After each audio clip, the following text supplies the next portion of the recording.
inay yihiin sariiruhu inay yihiin 150 waa ka xumaay sariiraha oo dhan waa 150 intensive care unitku waxa weeye 20 kaliya 50 sariirood oo kale oo banaanka iska yaala oo u baahan teendooyin yaala in loo dhiso looma dhisin waqtigii ay Soomaaliya koroonaha lagu arko la joojiyo maaristii hore ahayd sanadkii hore wixii la soo dhigay waxba laguma soo darin balorta ogaad kow teendooyinka waa yaalin sariirihii kuntunka waa yaalin ilaa haddana lama dhisin iyadoo loo baahan yahay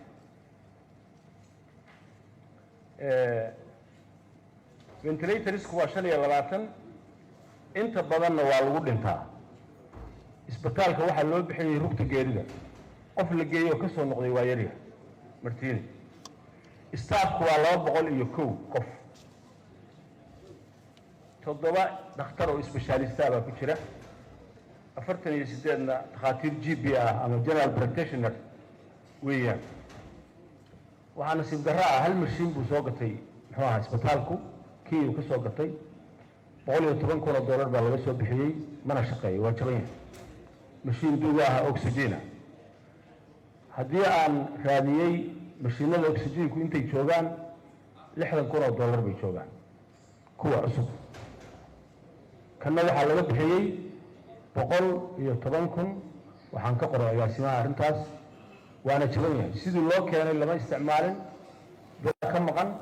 waana duug waxaa marka muuqata waxaa kaloo iyaduna muhiim ah hay-ad daraasad ka samaysa cudurka garaafkiisa ma jirto cid u xil saaran ma jirto wax emergency oo dalka la geliyay oo dawladda dhexe gelisayna lama hayo measureski loo baahnaa in la qaado oo ahayd mobilization public mobilization oo ah in loo jeesto cudurkan waayo waad ogtihiin oo ilaahay wuxuu abuuray adduunka ku abuuray nafta bani aadamka ugu qaalisan walaqad karramnaa bani aadama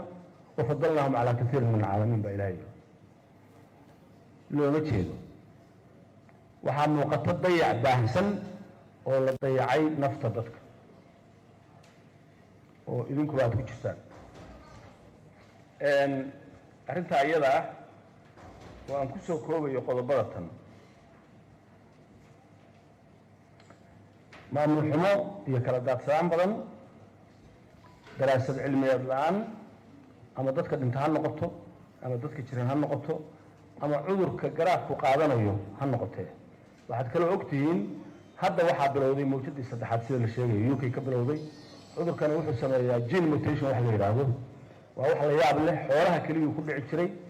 ariga samba baa loo yaqaanaa geelana kud